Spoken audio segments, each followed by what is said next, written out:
Bro, you're playing PSG at home. At home, PSG don't lose at home, bro. Strip off the captaincy or get him out next season. This team's gonna lose. Hello, good morning, good afternoon, good evening. Welcome to another episode of Podcast Pundits. I'm Dre, man. I'll be in the host seat today. As you already know, avid Man United fan. We'll go around the room, see who we've got with us today. Starting from my left, Strives. Yeah, man, what you saying? It's your boy Strives, or you can call me Striver, representing Arsenal as always. Yeah, man, just ready to get cracking, man. It's been a dead week. Good weekend. I just told you it's been a dead week. Let's move on, man. All right, I thought your weekend might have spruced you up. Nah, gee. Marley Mar. Yeah, Mar here, man. Yeah, it's been a so-so week, as expected, probably would say. Obviously, Premier League's been dead for a minute for certain people. But Europe is still alive, innit? Hold tight, the boys. Hold tight, you lot. Went to plan for Bayern Munich.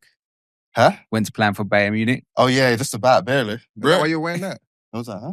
Is that the final? man. The final's in Bilbao, right? What's that? The fight? No. I'm wearing this because they won the league. They won the league, innit? yeah. Bayern Munich. Yeah. Huh? He's not one of these teams. I mean, I don't know, because why do you... I like the kit. Nah, he likes the I like kits. the kit, He likes collecting kits. Yeah, He for does sure. like that. Collect a kit.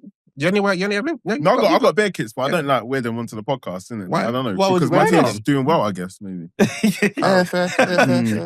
Yeah. Skull point. That's not even where I started. That's not where I started, but I thought about it. It must be that. Della?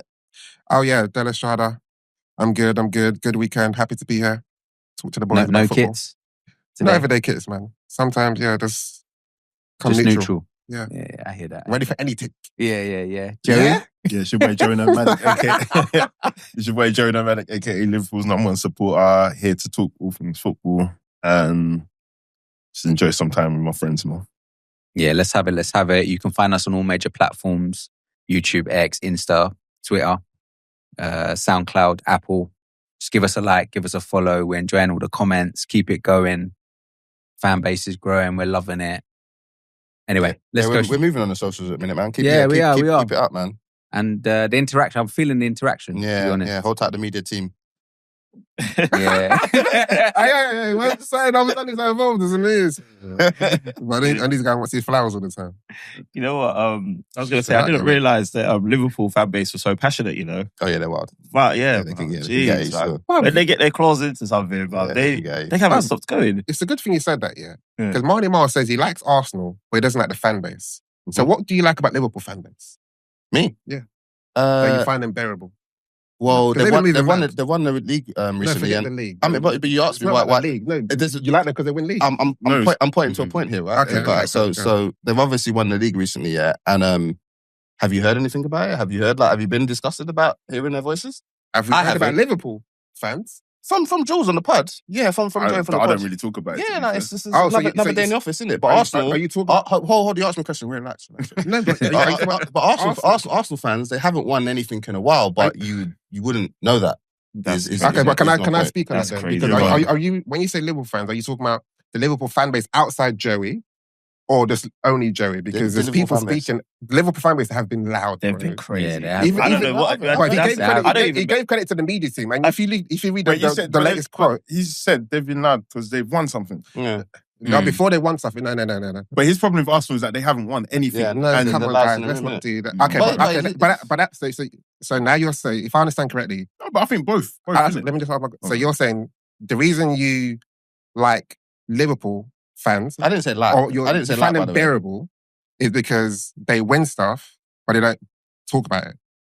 Let me make sense of it. Is that what you're saying? It's all the olders in his family are Liverpool fans, man. They're not loud. They're not That's Okay. all the olders in his family are Liverpool fans. Oh, no, He's okay. probably, they probably used to like put him in Bruv, headlocks, if you- give him bruv, the, you know the Liverpool knuckle, are- you know the knuckle rub. Big bro and little bro play sport Liverpool, yeah, but yeah. That's I why. say- Like, there's I know, just but- a little soft spot for them, mate. Because in- what you're saying isn't No, making it doesn't make Do any you know? sense. Because I've got Arsenal fans that actually can bet. I can have solid conversations. Hold tight, Jakey.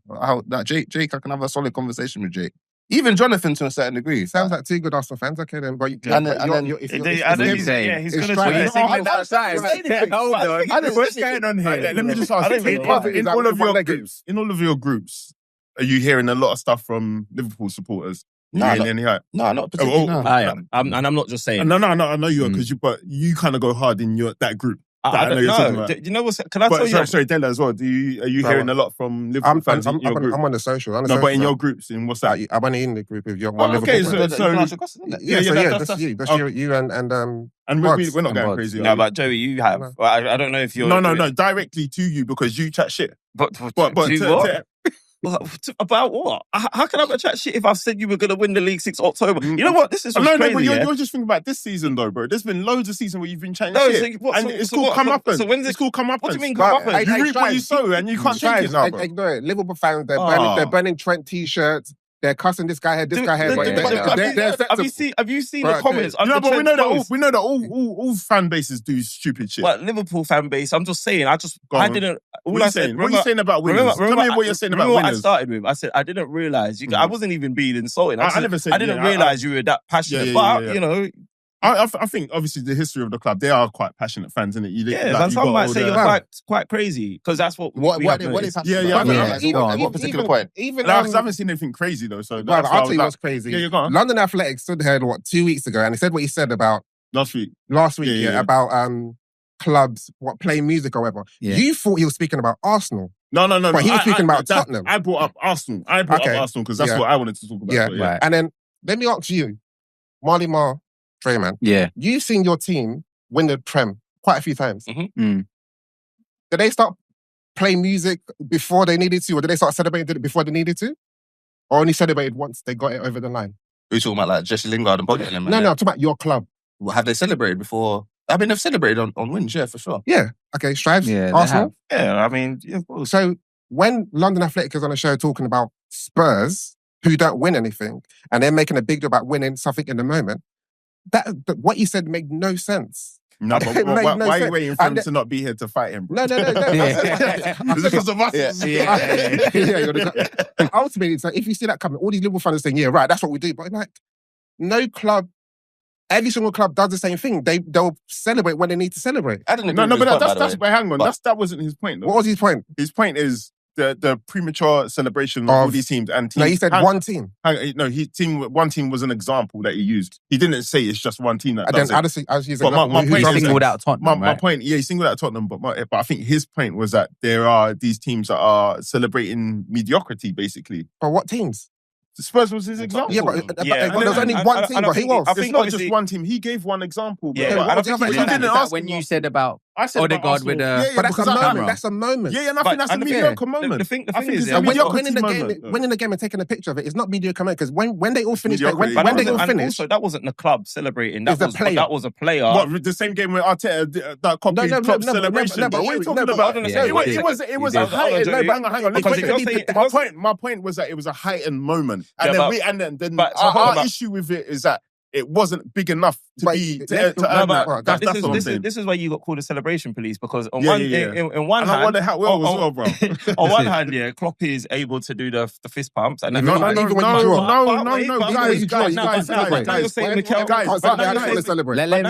you're saying Mikel Arteta can't do the fist pump imitation of it. So what? Bro, wait, hang on. Do you think somebody, like, let's say Alan Shearer does his celebration, yeah, and then that's trademark. Hang on. Yeah. You just said that Klopp's fist. It's not trademark. Klopp's free fist pump is not trademark. If you do it every game, that is your trademark. Alan Shearer on one hand, that's trademark. So why is that trademark and why is Klopp? Who else has done it? All right, I'll just ask you a question. Why is a fist pump? Hang on. Della, listen to the question. I'll just ask you, why is Alan Shearer's celebration trademark? Because he's been doing it from the very beginning. Listen, bro, you keep on. Let me finish. I thought you answered Klopp's free fist pumps that he does every single time Liverpool win. Why is that not trademark? I would say it is a trademark. It is a trademark. The way he does it, he does it like somewhat like a... Every single time he wins. And then Arteta comes to the stadium and then why are you using that as an example? That's what the club celebrating. That's Arteta as a manager. Arteta comes to the stadium and then he does the celebration, the free fist pump celebration in mockery of, which is fine. Mm-hmm.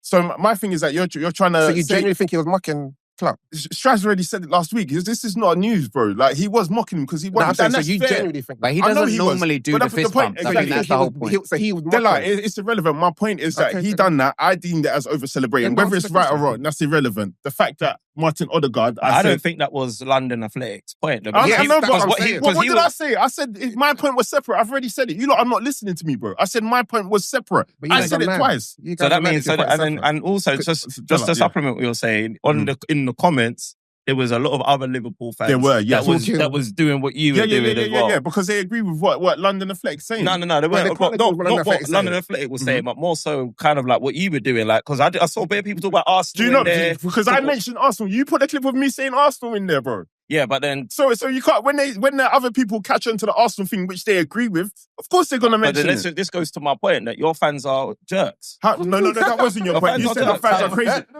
You said they're crazy. That's the truth behind. But they agree with me. So how are they crazy, bro? I think you're a jerk. No, so you lot haven't said anything, innit? Like no, but I'm just saying that your fans are as unbearable, just as unbearable as another set of fans. There we go. No.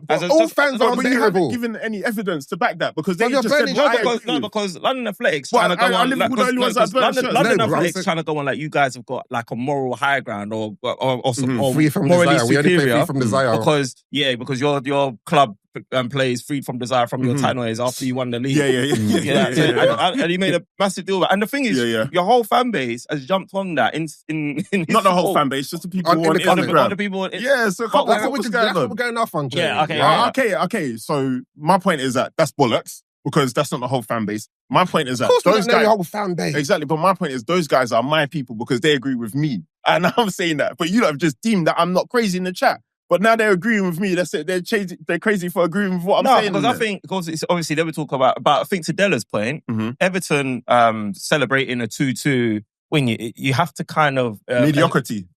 Well, you can call it mediocrity. That's the point. But there's no... it's still mediocre. But context that come into every situation. Guys, it's meaty. We all agree that it's meaty, right? Yeah, but that's because we're in a position where we're challenging... Well, obviously, you've won top honours. We're all challenging for top honours. So where we're standing, it might be mediocrity. But for instance, when Tranmere or Preston, whoever it was, beat you guys or Tottenham or what have you not, they're going to celebrate like they've won the World Cup. But they're even in the same league, though, bro. Give an example. So, but we just... I know, but guys, we know that getting relegated is the pits for the Premier League. And if you survive relegation, you're going to maybe play my point is that if you look at the whole league as a whole, there's mediocrity, there's excellence, and then there's the pits in it, bro. And the fact is that what LA said was a focus on mediocrity. It was a focus on mediocrity. Now, you lot are trying to add further context, which is fine, because there is context to it. But generalization, if we're doing the generalization, it's mediocrity. That's the only point. Yeah, and I think to obviously the where we say Arsenal over-celebrated is because like they're obviously amongst the fans there's an expectation that you lot should be winning stuff in it. Like so when you celebrate for stuff that's not actually winning like titles and trophies. When has Arsenal done that? When Ødegaard took the picture, what was that? It's only Arsenal fans that don't deem it as over-celebrating, which is fine. I don't think it was over-celebrating either, to be fair. I think it's obviously he was enjoying the moment, and obviously the picture. In hindsight, exactly, bro. That you create a moment for us. Yeah, it's clipped up. It's obviously like, you know what I mean? It's feel for us. But can I say something? I think we live in a world whereby we feel like we can't do things for fear that it will come back to us. I agree. Yeah, you know what I'm saying? You can't take a picture because we're gonna use it. We're gonna use it against you when you don't win anything. Yeah, like Dominic Soler, bro. You can't do madness because it's gonna be used against you in the future. That wasn't. But what I'm saying, it's not madness. I'm not saying it's madness. But he said madness. He said madness for sure. Okay, but and I think I said it. So going forward, let's hone into this now. Yeah. So if I want to understand for next season, throughout the whole of next season, Liverpool can't because I need to understand what is not acceptable and what is acceptable. No, it's not acceptable for Arsenal because you haven't won anything. No, hang on, please. Wait, listen. The context. Because remember, I'm only talking about Arsenal. Wait. I'm only talking about Arsenal because that's what I brought up in it. That's the only thing I brought up. We know where we stand now. I'm saying for you. Okay, so for Liverpool, the reason why I won't have a problem with it is because like the other season, have a problem with what?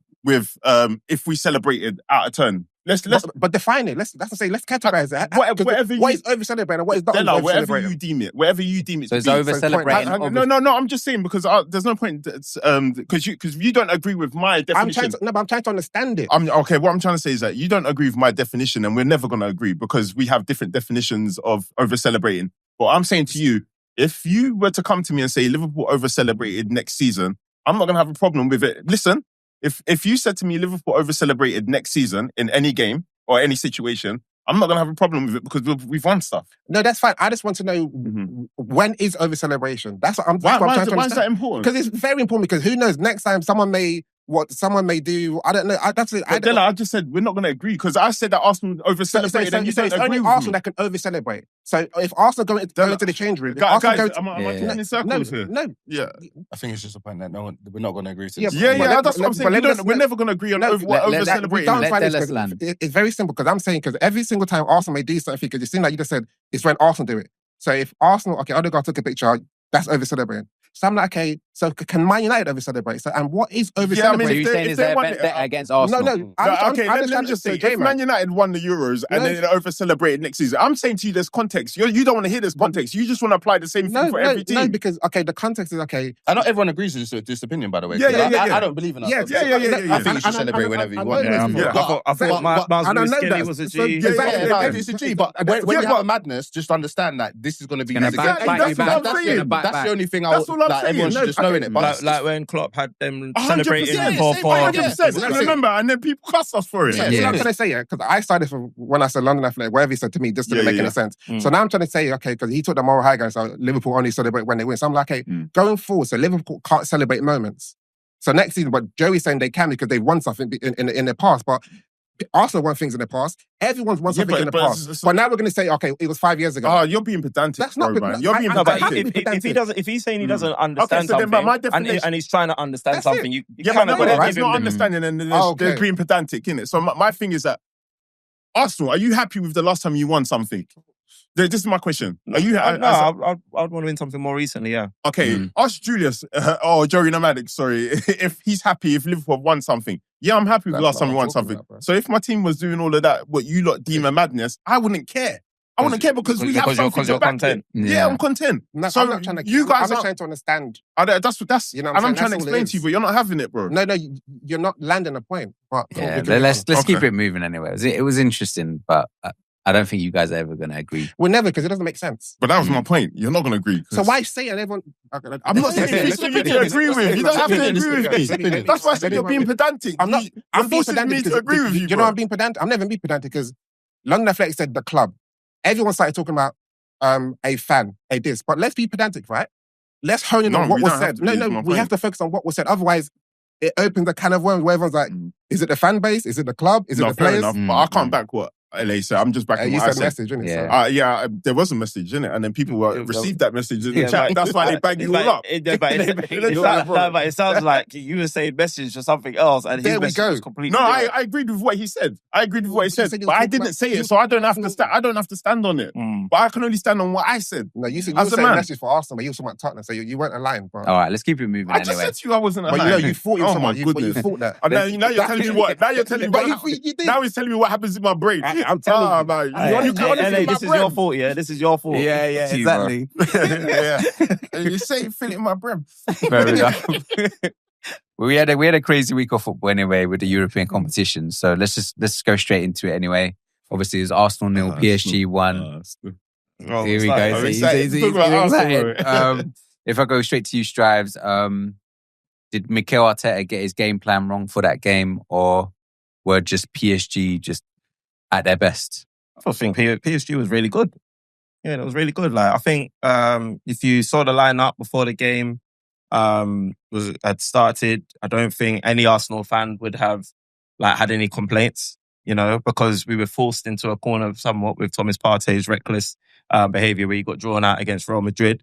And obviously that one miss, it's not like, Thomas Partey is the best player ever to play in the Premier League or the best player that Arsenal's ever signed, but it just puts a lot of things out of joint. With Thomas Partey not being there, now Declan Rice has to play further back. Some people may say that's his natural position, but what we have seen, and has been a strength for Declan Rice, especially in Europe, is how, remember I was calling him a version of N'Golo Kante because of how busy he is in the middle. And part of that is how he can press high up. Yeah, press up from the front and then the Maroon and runs and whatnot. We didn't get that. We saw that in moments. And when we did see that in moments against PSG, we saw what that led to. I think that it came, Trossard got a chance that he probably could have scored. So we didn't get that enough time. And that's because obviously we didn't have Partey in there. So we had to move things around. Marino's now not up top. Trossard's up top. So there was so many different moving elements, so they could just run through the middle. So outside of that, and that was outside of Mikel Arteta's control, no one could really... no complaints. No complaints about how he's set up. I mean, what you could complain about is, does he take too long to make changes when things ain't going right? How long is he looking for? How long does he need to see something go wrong before he thinks about changing it up? Is the team potentially overcoached? These are the questions you might hear floating around the fan base, but I don't think it'd be fair to say he set up wrong now.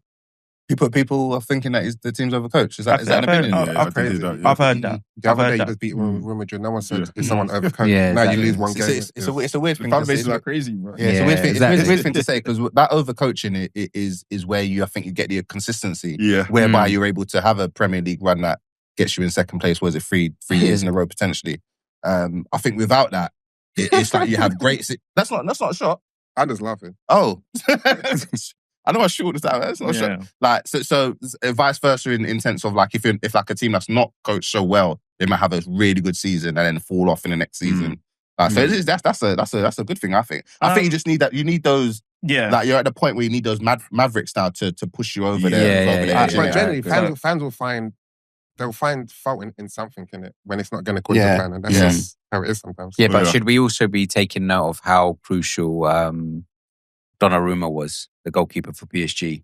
Or was it just that Arsenal were not clinical enough? Because obviously he made a lot of good saves. It's probably a bit of both. Because I think people over the course of because I've been hearing things on the socials and whatnot, and generally the consensus is that, not consensus, what the main speak is that Arsenal were dominated. And I think what people are focused on is maybe like the first 20 minutes. First 20 minutes. The first 20 minutes, so PSG literally, Arsenal couldn't get a touch on the ball, whatever. But after that, Arsenal came into the game, and even when it went to half time, I think Arsenal would have been disappointed that the half time whistle did go. Yeah. And over the course of the game, I think they got themselves back into it. And I think I saw something that over the course of the 4 games that I played over that week, Arsenal had the highest XG, and you would have thought maybe like Barcelona did, but that does go show that they did play it okay. Considering how well PSG did, I think PSG will probably be going back thinking we could have killed the game off. And the mere fact that Arsenal are still technically in the game, it's only 1-0. You know what I'm saying? It wasn't as if they got blitzed out. So is 1-0 kind of like a fair result overall? I would say just. Actually, PSG had a few chances at the end of the game. But if you look at the chances, the crossbar, and there was one. I didn't understand that. I think Barcelona was probably offside. But again, fair enough they had those chances, but then Trossard had a chance.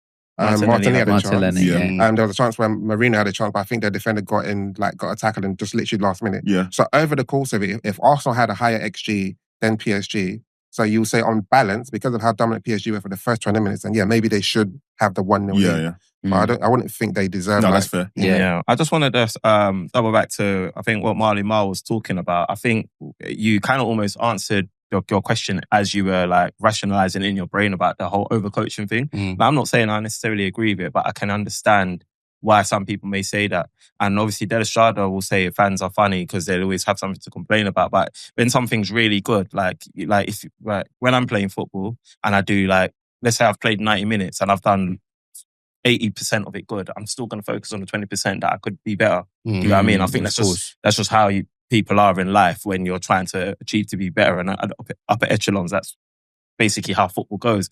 And I think where you might argue that there's an element of being overcoached is there's not really any magic in Arsenal's team outside of...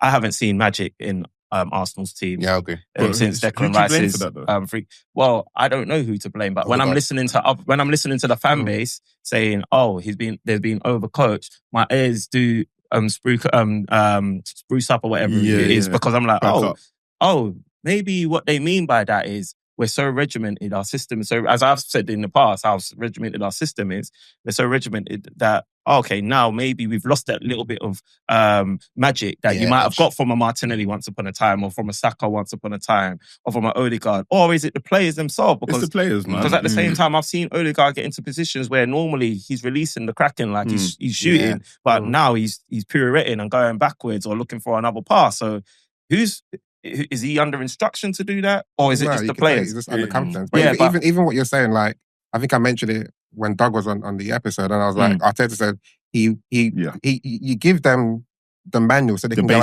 and get to certain players. When you get there, bruv, it's for you. I'm not holding you back for you to do certain stuff. It's like, okay, I coach you for us to get into that zone. Once we're in that zone, it's entirely up to you. So using an example of Ødegaard, of course, Ødegaard is off form this whole season. Yeah. You know what I'm saying? Normal Ødegaard, maybe he'll do like a whole season, eh? No, that's the truth. Maybe let's say. I do think it's been.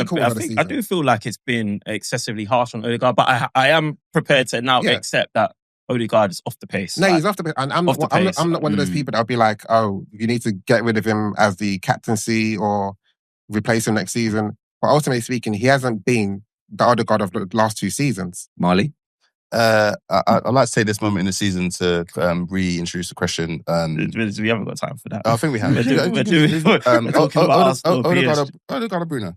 Fair, we haven't got time for that. I'll still say Ødegaard personally. I'm like, to be honest with you, I'm with Della. I am still saying, because I'm not turning my back on Ødegaard just because of, like, we've seen Bruno. You're being loyal. We've seen Bruno have stinkers. No. Yeah, we have. And we've seen him have a season of it as well. Yeah. So Ødegaard's having his season of stinkers. I'm not just going to jump ship because of that. But I understand why some people are saying Bruno. If you rephrase the question. Okay.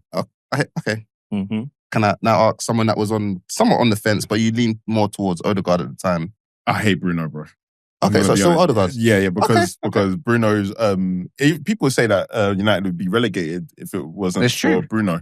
I don't know, I feel like because this guy sets the tempo, bro. I think you're shit because he sets the tempo, bro, if I'm gonna be honest. And then he comes and then he pays you back with a bit of magic.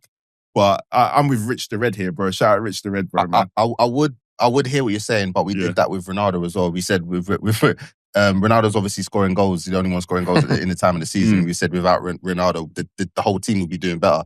Without Ronaldo, the 17th. We're going to be. But you weren't 17th when he left. But we would have. So you definitely went bad. We wasn't scoring goals. You can't say that you went down because of Ronaldo. We weren't scoring goals. Fair enough. Is the point I'm making. We weren't scoring goals. But basically to answer your question, I'm still Ødegaard. All right, fair enough. Yeah.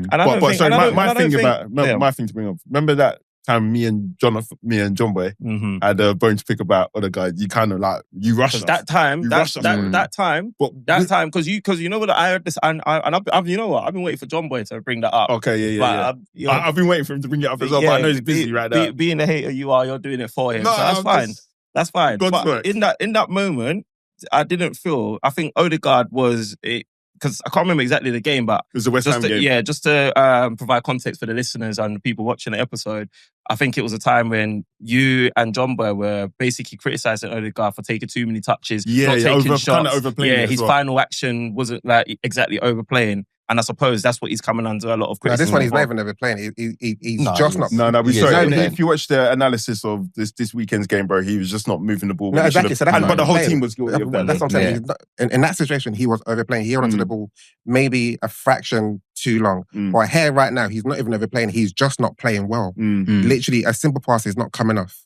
You know what I'm saying? I'd agree. Because what I'd agree with that is because my problem with Ødegaard is I think for his importance and as how I value him in the team, I think he's way too safe on the ball, innit? Like I think he is one of the only. Him and Saka, obviously, you expect a creative spark from these two, and I think when Ødegaard's on the ball, like there's an expectation that all right, he's gonna do something like carry your team with the captain, and it's very very safe. Like it might do. But that's now.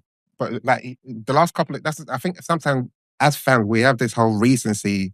Outlook on like... That's always been my opinion on Ødegaard, by the way. Because that's how I compare him against Bruno. That's it. But then at the same time, there was one season where he had, I think, one of the highest GNAs. And he scored goals and he got assists. So right now, I'd say, like, I'm an Ødegaard fan, but we can put our hand up and say, you know what? He hasn't played well this season. And I'm not going to now say, okay, that means strip off the captaincy or get him out next season. He's had a bad season. Not get him out.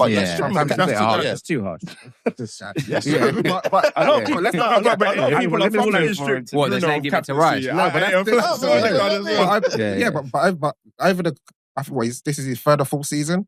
For 2 seasons in a row, he's been the Arsenal player of the season. He's not been Arsenal. I've always said it was Saka.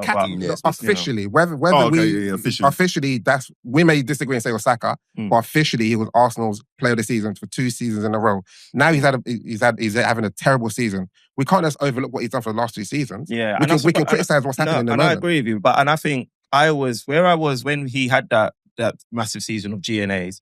I was one of the people that was saying that that's not going to continue. Like, he's not doing that season upon season. So that's why I was quite strong on let's get a striker, because you can't expect that same level of output. I didn't think it would drop to what it's dropped to now, I'll be honest. Even with Martinelli as well, I didn't think it would have dropped to what it's dropped to now, but I knew it wouldn't stay at that peak. Hence why when it's dropping where it drops now, I'm not as harsh as some of the rest of our fan base, because I'm still seeing some of the stuff. Like, I don't think, for instance, he had in the first half against Bournemouth, for instance, I don't think he's as bad as some of the other my fellow fans were saying, so to speak. Whereas at PSG, I thought he was pathetic. You know what I mean? He's not creating, he's not shooting, he's flimsy. Free kicks aren't even beating the wall. You know what I mean? He's looking more like a passenger than he is a captain, and I can't afford that when my whole season's riding on the semi-finals. So when my whole season's riding on the semi-finals as an Arsenal fan, meaning your whole season's riding on the semi-finals as a player, meaning Arteta's whole season, a captain as well, Arteta's whole season's riding on this as a gaffer. All the stakeholders of the club is riding on this fixture, this 2-tie fixture against PSG, and you're putting up stinkfests like that. You can't. You have to get. Some people call it abuse, but you have to get your criticism. Yeah, criticism. Yeah, that's what I'm saying. But But there's levels of criticism. That's what I'm saying. But I'm not going to be as harsh as the rest of them and say, because I can still see where he's doing things well, but it just isn't. It's not to the standard that we would have all probably said Ødegaard was at once upon a time. We would have all said that he was KDB's successor. You know what I mean? In terms of walking into the Real Madrid team as well. You get what I'm saying? So, and we had conversations like, does he walk straight back into the Real Madrid team? You wouldn't dare utter such words right now. Do you get what I mean? So, I'm conceding that he's not been good enough, so to speak, in that. In regards to the rest of I think Saka as well. Yeah, got well contained. That's my guy, man. I think with Saka, that's my guy, but he was poor this week, man. But I don't know. I think poor is a hard word. No, when you're playing against someone who's probably doing their job right. He tried. He's tried, but remember, we've seen him play against him in October. And he did the business. And when he did get going against PSG, funny enough, he didn't play that well, but when we did look sharp, Saka was one of our brighter sparks in the game. Yeah. So we know we've got it in you. And let's be real as well, they're putting 6 man on him. Mendes in the across the halfway line. He shake my bet. I'm telling you, so there is nuances to the conversation, but when you're being branded, and he's not asking for this, but you've performed so consistently, and you are one of our flagship players. You are now world class as far as many people are concerned. You know what I mean? I know they're not glazing Saka as they're going to glaze Cole Palmer for whatever he did against Liverpool, but football people know Saka's that guy. And when you're that guy, you have to step it up. You have to find another gear, because this is what's going to separate you when you're looking at your career when it's done. How did you did it against Real Madrid. All right, cool. How did you get your team across the line for PSG? Because you want to win the champs. You want to win the Champions League. You've said you want to win trophies with Arsenal. So this is the time. It was tough for him. That criticism, I understand there's obviously criticism needs to be levied on your team, but he's usually the one guy I will kind of spit. There's so many other Ødegaard's the massive one for me, because I wonder, because obviously this Nwaneri kid, I know you mentioned him before we started the pod. Nwaneri is supposed to be this wonder kid, yeah. I thought he should be brought on earlier when Ødegaard is stinking up in the gaff as much as he was. This is where we go to my good old friend Mikel Arteta, because I have to wonder what's Nwaneri done? Was there an argument behind it? I need to know. He didn't play the greatest against Manchester United. He didn't play the greatest against Chelsea. Is that enough? He started against Man United, though, didn't he? So coming on is a different. No, but that's what I'm trying to say to you. Like, because he started, but he didn't play the greatest there. Yeah. Against United, he didn't play poor. So I'm just trying to make excuses, as to why he's been put on ice. Did he start on the weekend? No. So yeah. So what I'm not understanding is like, I've said that I don't really see where the magic comes from in the Arsenal team. And I ain't seen that much magic since Declan Rice. But anytime Nuneri comes on, there's something in me that thinks, I don't know, obviously Del Estrada is a part-time Arsenal fan as well. So he can tell me how he feels when Nuneri comes on as well. But when Nuneri comes on, I'm feeling like, okay, something might happen here. A flare or spark. Yeah, something might happen here. But then why have you just put this dude on ice? And when you're when it's time to rotate players and whatnot, and just give people a rest, why is Nuneri getting like 3 minutes or a plus injury time? Like I don't get that. So now we're just doing like for like subs all the time. Whereas we're not changing any. Like we don't have a plan B. There was only like for like for obviously for Ben White and Timber. But when Nwaneri came on, he played on the right and Saka went into the centre.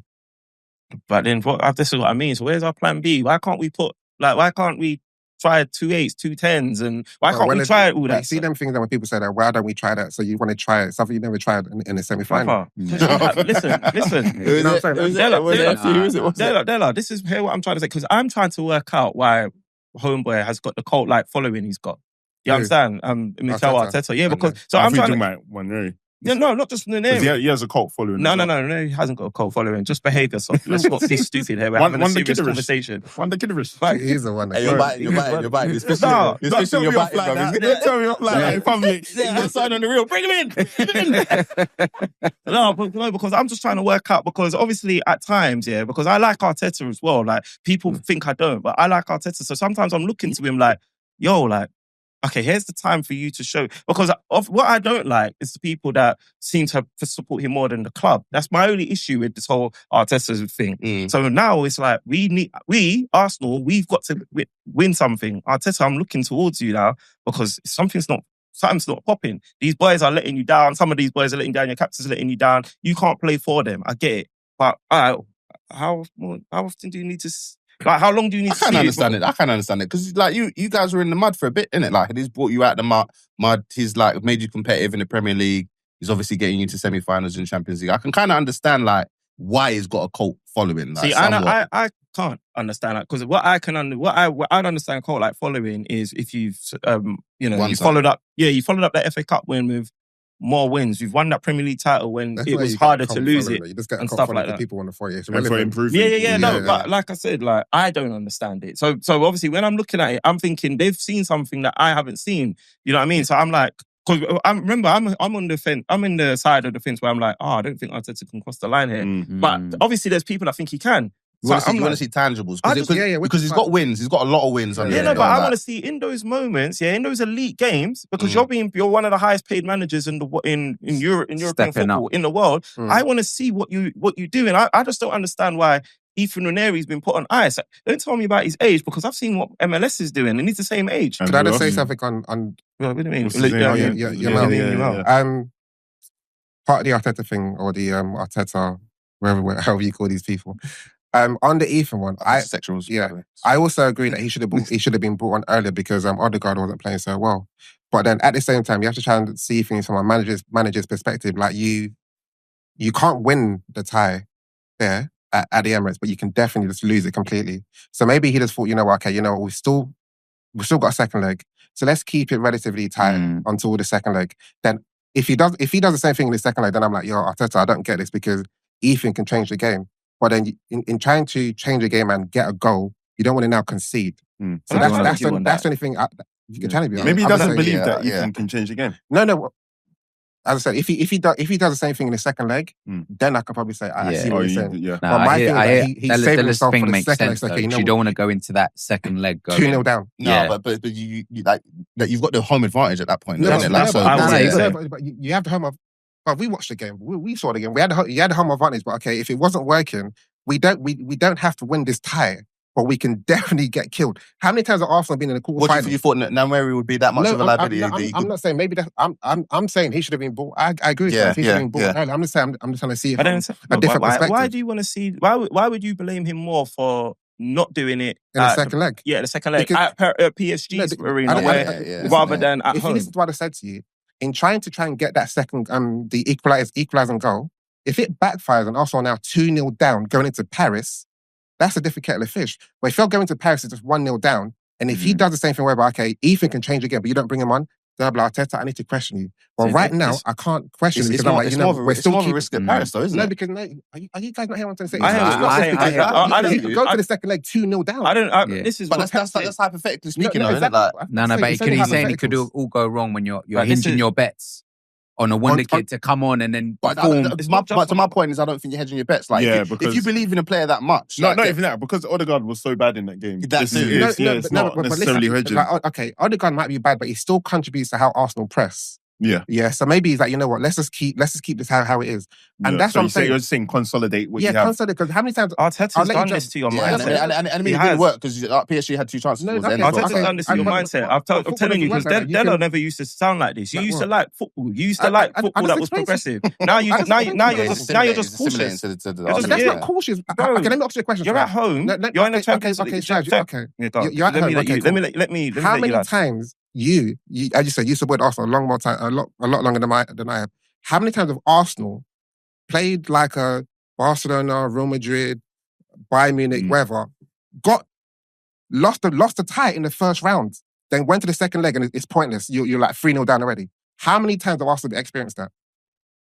Wasn't it a couple of seasons ago? Quite a few times. Munich got 3-1. So what are you saying? They're suffering from... J-Man's a bad guy, bro.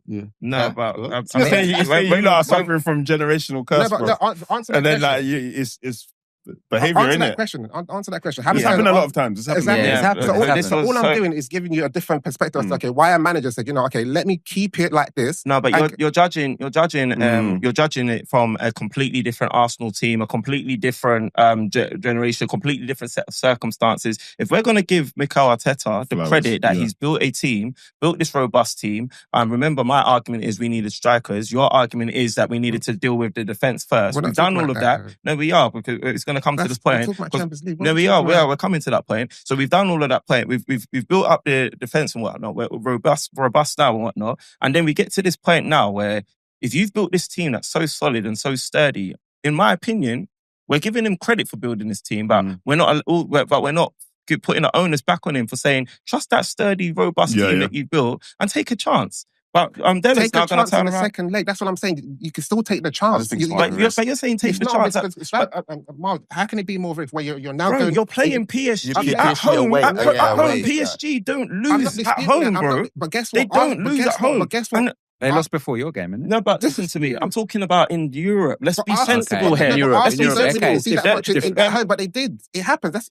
Arsenal played a very, very, very good PSG team. And they kept it 1-0. All I'm saying, as I said, I don't disagree with what you're saying. I do think Nwaneri should have been brought on earlier. I'm just giving you a different perspective and saying why the manager thought, you know what? You're doing devil's advocate, and I appreciate it. So now I'm saying. But you're comparing against risk, and you're saying it's less risky to do it at PSG than it is at home, which I don't understand. I'm saying in those minutes. And I'm saying that I feel like you've become more risk averse, and you're not even clocking you up. I'm not. But listen. I just said to you, how many times have Arsenal been in this position and gone into the second leg, and there's no point in them even going. As far as I watched it. Yeah, and I've watched it with you, yeah? So, well, not with you, but I watched it too. The first 25 minutes was when we were under the cosh. Yeah. That whistle, that first half whistle blew too early. Yeah, because we were onto them, yeah? Exactly. And then a couple minutes into the second half, it was a brilliantly engineered set piece that they probably need to work on in terms of getting back on side quick enough, because it looked like 1-1. If that goal stood, we're probably looking at a complete different game. Up until the chances in the last maybe 10 minutes, where those ones that we discussed, the Ramos Bacola or whatever, and you said Bacola's one might have been offside. Up until that time, I wouldn't say PSG dominated us like most of us. And you said that too. Yeah. So my whole point is, when we're talking about a game that we weren't really getting dominated for. So what I'm saying is, in that game that we watched, and we kind of seem to have a similar opinion of that game, I'm wondering why you haven't taken more chances to try and win it at home. I just gave you an example. I know you've given me the example. I appreciate the explanation. So I'm not dismissing it, but I'm just kind of stamping home why I said what I said. Because even taking into account what you said, I'm still thinking, no, I feel like there's less risk in trying it at home. Why? Do you know why? Because, okay, if I'm a manager now and I'm saying, okay, if I stay in this game, I'm going to have one piece where I have Thomas Partey back, and that Thomas Partey now means Marino goes back into where I need him to play. I'm going to play a completely different game at PSG. But I play that game better if it's only 1-0. If it's 2-0 down, then bro, we're chasing the game from the very beginning, and we're playing away at PSG. And as you said, they don't lose that many games. So trying to chase a 2-0 lead at Paris's stadium, that's hard. But you're assuming that you're conceding the goal and not scoring the goal. No, exactly. No, but this is what I'm trying to say. As a manager, and I'm saying, again, I'll say what I said. Maybe he should have bought him Ranieri earlier. I agree with that point. But I'm also saying I sort of maybe understand why he potentially probably didn't do it, because he still wants to stay in the second leg. But again, both of you are right. But I do agree with Stravs that this is a bit risk averse, and I think MJ. It's okay to be, but to my point, it's okay to be risk averse because you still want to. The only time it's not okay is when it doesn't work out well. Conor Ben's just got freaking interacted with the socials, bro. Just come with your host. Sorry. I think. For me, that approach, if it's true, will be a bit too risk averse for my liking, and I think that's what Stravs is saying. He wants in that opportunity, and obviously, if it works out, everybody will applaud you. If it doesn't work out, they're going to crucify you. But that's just the game. But I still would prefer for Arne Slot to do more. I remember what we hated, when we were under the Unai Emery tenure, which was. The football wasn't enjoyable. It weren't enjoyable. I'm going to ask you a question. Let's be honest. Are you enjoying watching Arsenal this season? In parts, yeah. But I see football. Not as much as last season. I see football very differently to you. I could watch a 0-0 and I'll say, that's a good game. No, of course, same here. But in terms of, for me, I've said it from day one. Like I've never liked the heavy reliance of set pieces to be that. I think you played more flowing football last season. Of course. Yeah. But then you had less injuries last season and all of that stuff. Again, that's what I say. You have to contextualize that. When you've got injuries and you're having to move Marino from midfield back to up front, then moving back into midfield, play him as 6, Declan Rice, there's all these moving parts. So sometimes the game is not going to be as fluid as you want it to be. Yeah. But all I'm saying, before we finish, I agree with you. You should have bought something earlier. I'm just saying, devil's advocate, maybe this is what you're trying to do. So now I'm going to Paris with, it's now technically 1-1, right? Arsenal beat them at home. Arsenal beat them. Now PSG beat them. Now he's like, okay, cool. All right, let me go there with the best team I can possibly put together. What would you do? It's not 1-1 though. Just to correct, it's not 1-1. No, but I was going to say... We showed that group stages only. No, 1% ultimately. Do you think we should attack the game? Or I was going to say, what adjustments should they do to pierce the PSG defence? Especially being at home. I haven't watched PSG, but I've heard that they normally come out fast. So Arsenal, they just need to just contain themselves for the same way for the first 20 minutes. I told you, Arteta's changed you, man. I'll be honest, if that's what I see, but I want PSG to I want to see some fight. How long? I've never finished it's just the way you started it. How long do they contain them for? The Newcastle background, remember? How long do you think they should try and contain them for? I just said the first 20 minutes. That's the first 20 minutes. They're going to come out fast. So if again, you don't want them to score after 4 minutes. So contain them. That's you're saying I've changed. I need to get. Exactly. We got to get.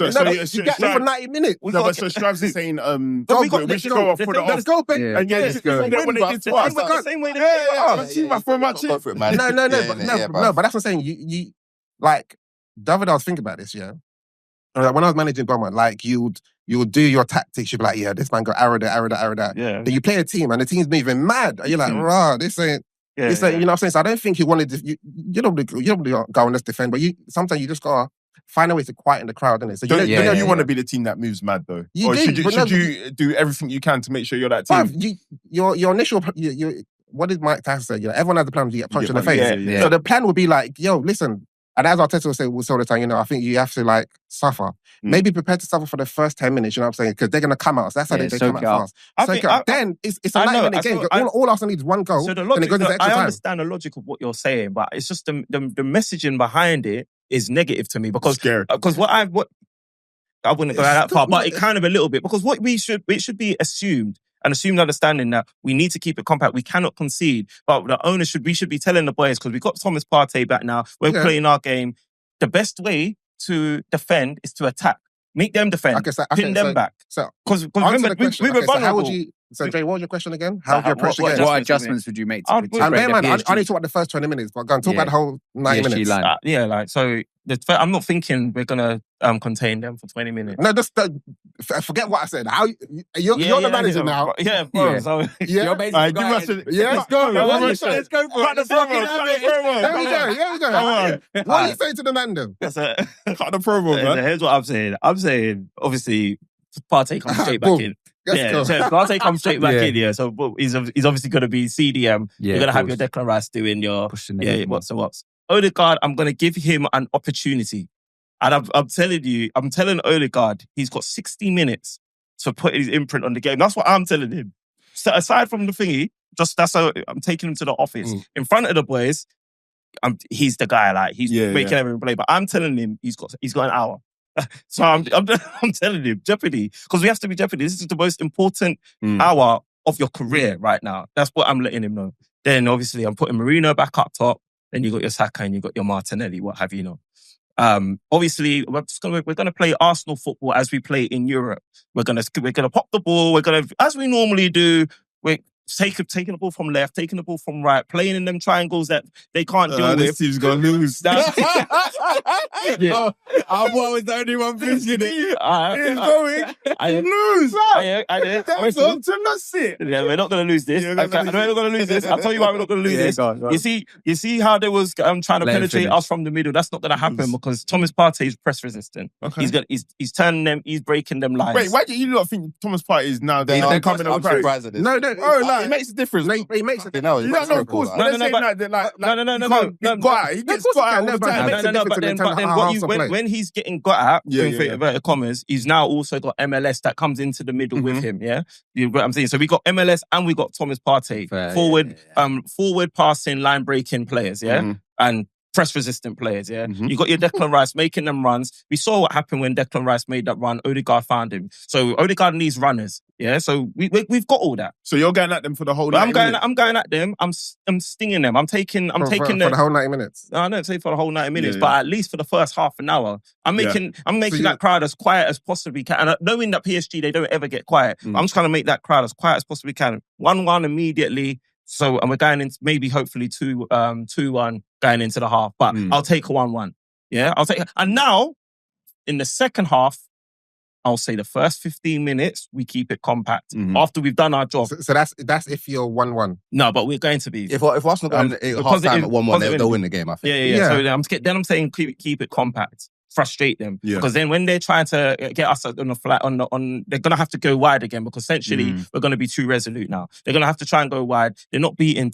If Ben White plays, wait. Because I had to stop. But you saw how he recovered. So he's got that banked. He's banked that experience. Now I don't think it's happening again. Okay. So they're gonna have to try and go wide again, and I think we can hit them. I reckon we will play like a brilliant counter-attacking game in the second half and win the game. That's what I think we can win the game. I think we can win the game. In summary, what's your approach? My approach is we're going at them. We're getting the advantage. We're going to keep it compact for the first 15 minutes in the second half. Then we're going at them again. So then we're going at them again. Keep it compact. What's the difference so you're saying contain basically for the first 50 minutes of the second half. So the second half. So for the first half, the first half, we're getting all that. We're going Cool. Sorry, if it doesn't go 1-1 at half time. Guess what? I'd rather lose. I went out on my shield, bro. Yeah, same. No, but you can't go out on your shield. Football's 90 minutes, bro. You can go out on your shield, but you don't have to go straight in from the very beginning. If I'm containing them, and then I go out because we lost or because we drew 0-0. I'm going to lose it when I come back. No, but when I say contain, it's not a thing of just saying we're not going to attack. Yeah. You know what I'm saying? It's a thing of that we want to attack, but we're going to approach again, maybe with a bit of caution, just to see what they got. For the first, maybe, okay, let me say first 10 minutes. Showed you lot, man. Yeah? They showed you lot what they got. No. But when I'm playing at I don't home. think they can get much better than that. But I think we can be much better than that. Wait, hang on. What do you mean Do you you don't think think so? that? Yeah, what do you mean you don't I think that was... I think that was one of the best PSG performances No, it they've had wasn't. this season. No. What the hell, bro? I What's think going so. on here, bro? Wait, Arsenal fans are crazy, bro. No, but I'm just saying, crazy. how many games have you seen this season from PSG, bro? And you're saying because... In attack, they can be well better. I think defensively they were good. Why do you think they can be better in attack? Because I've seen it. Kvaratskhelia played all right, but he kind of didn't play as fantastic. Dure is another level. But you have to remember that they had their fullbacks just sitting and camping in to keep us nullified. That's why I said they can play better, bro. No. But it was a balanced. It was almost a picture perfect balanced performance. Yeah, I was going to say you're focusing on the attack, but I'm so focusing on what they done well, even defending Marley. No, that's my point. But they've done that before. No, my point is I think they were fantastic. Defensively, that we don't see PSG playing like that, and they played like that because they respected you. Mm-hmm. But if they attacking wise, they weren't themselves. I want you to do that. Do that, please. PSG, do that and see what Arsenal do. No, but that's my whole point. I think it's the only thing I disagree is that you said you don't think they can play better. I don't think they can play, but they can though. Okay. So how? Tell me how. Because you just said that they balance and they focus on defense. But let me ask you a question. They can focus on attack. And we'll pick them off, brother. But you didn't pick them off in the first 20 minutes of the game. They were robust. Exactly, so I'm saying, but not because they were robust, because you lot couldn't handle their attack. No, because our middle was non-existent. Let me. Okay, so my point is that they could basically sustain that attack for a bit longer, and then technically that would be a better attacking. Let me ask you a question. So PSG played really well, yeah, and okay, they could potentially go. Yeah, we know they could go and play better. But he doesn't know that. That was my only issue. Yeah, but we also know that Arsenal also have a very, very big level to go upwards, right? Because Arsenal, they didn't play that well. I don't know. I have to stay silent. You said that your team's not great this season. No, forget. Forget. Okay, I'm just thinking of what I'm saying when I say you're saying. So you don't think Arsenal have a way better? Because remember, based on what? Based on what? Yeah. Based on what? Based on the PSV away performance. I don't care about that game. No, because you said to me that Arsenal that I said that Arsenal haven't been good this season, and that's true, and that's fair to say. But why I agree with Della that we can go up to levels that you and Marley Mar seem to be disagreeing. I just want to know how. Ødegaard has a better game. No, it's a simple question. So okay. And this is just being objective as football people. You know, Arsenal didn't play as well as they probably could. So you're trying to say, based on... I don't know. That's where I disagree. But why don't you know that? You've seen us demolish Man City. You've seen us demolish PSV. And you've seen us demolish Real Madrid twice. Why I don't agree is because I think you couldn't play better because PSG didn't allow you to play better. Okay, but Joey... No. I understand what you're saying in this game, but the question he's asking is, why can't you see Arsenal being able to raise their level and play better? And be the dominant team. You've seen it this season. Yeah, but not against PSG. Yes, you have. No, not against the PSG you played this weekend. Of course, the PSG is different. Wait. The PSG that played you, I don't expected Arsenal to win that game. That's a simple question. I didn't rate PSG at that moment. Yeah, the one that you beat. They've improved massively. Guys, I'm asking a very simple question, which is basically, okay, do you believe Arsenal can play better? I think some of the yes, but then again, that's according to personnel. No. I don't. Why are you answering like that? No, wait, you should be a straight. No, wait, let Della finish. Okay, for me, it's very simple. Okay, yeah. And as I said from the very beginning, PSG dominated the first 20, but overall, Arsenal, it'll probably balance on a scale of XG and whatever. Mm-hmm. But Arsenal, we all have seen Arsenal, and that's not asking you guys to be objective. Yeah. So you're saying you don't see Arsenal, you don't, whether they do or not, that's a whole different kettle of fish. But you don't think Arsenal have it in them to play better. So, okay, when you say play better, are you saying that PSG are going to play worse? Because I think it was... Okay, wait, listen, because I'm saying it was balanced in that way. Like, you said it's balanced, as in, when PSG aren't playing well, Arsenal are playing well, and when... Do you know what I mean? You're saying to me that now, that PSG are just going to stay here and let Arsenal... Can I say what I'm saying? My question can they play better? Yeah, against Brighton, against other teams, but against this PSG, I don't know. Yes, against this PSG, I don't know. That's what I'm saying. My answer is I don't know. But against this PSG, Arsenal wasn't at the races, in my opinion. Why? Why weren't they at the races? Because PSG were good.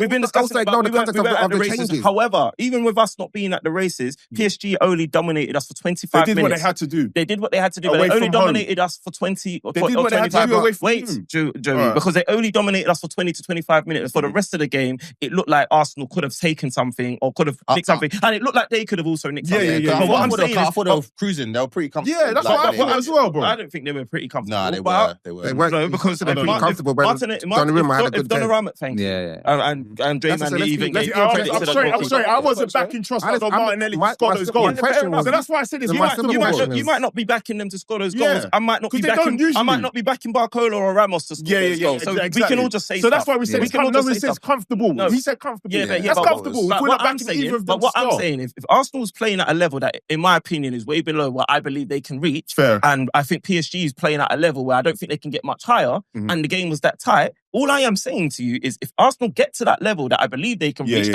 we've all seen at points of the season. I don't disagree with that. I don't disagree with that. That was my question. No, I don't think PSG are going to allow you to do that, is the point. I think we're disagreeing because you're saying PSG are playing at their maximum. Yeah, that's why I said I don't think they can get much better than what I saw. That's where we disagree. That's where we disagree, yeah. But we're not saying that Arsenal can't get better or they can. But we disagreed with him saying PSG can't get better. That's the only dispute. We can't keep it moving, man. You said better. I can't get much better. It's been qualified. No disagreement. It's been qualified. We ain't got long to wait to find out. We're gonna wrap this, but before I wrap it, what do you think's gonna happen? Result. Bro, what do you think I'm going to say? Arsenal but as a say what you're going to say. Just say it, bro. Yeah, we're going to win and I'm going to go Munich, bro. I'm going Germany to park out with my cousins, bro. Love it. That's what I like to hear. Everyone else, Molly Moore? I'm going to go PSG 3-1. Bro, you lot weren't saying this last week. I know. Obviously, we've seen that. No, but guys, remember, when you can't play PSG, I was backing Liverpool to beat PSG, and then after they won, we all changed our opinions on PSG. Is that not fair? Yeah, which is fair, but even after you saw PSG twice against your team, you still backed Arsenal for the first leg. Yeah, and but I'm not saying I don't back them, but you can change your mind based on seeing the first leg. That's fair. And that's what I'm saying. So, anyway, your question was, what do you think the score of the next I think Arsenal, if they show up the way that I know they can show up, I see Arsenal going through. No. That's not what the question was, bro. What's the question? What do you think the result's going to be? I think that's the question. Yeah. I can't get maybe 2-1 Arsenal. 2-1, Joey. I still back Arsenal to win this game because I feel like Arsenal... I just feel like Arsenal, it's their time. I feel like it's their time, and is it? But question: what's different? And I'm being very pedantic today. What's different to the way I answered it in the beginning versus Joey's answer just now? Okay, is that for me or no? It's for everyone else apart from him. Why he answered it? Oh, okay.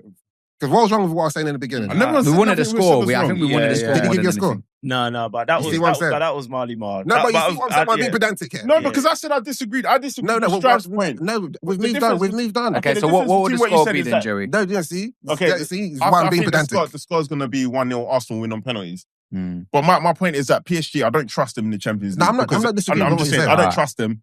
And I feel like Arsenal need it and deserve it more than PSG, in my opinion. We have had...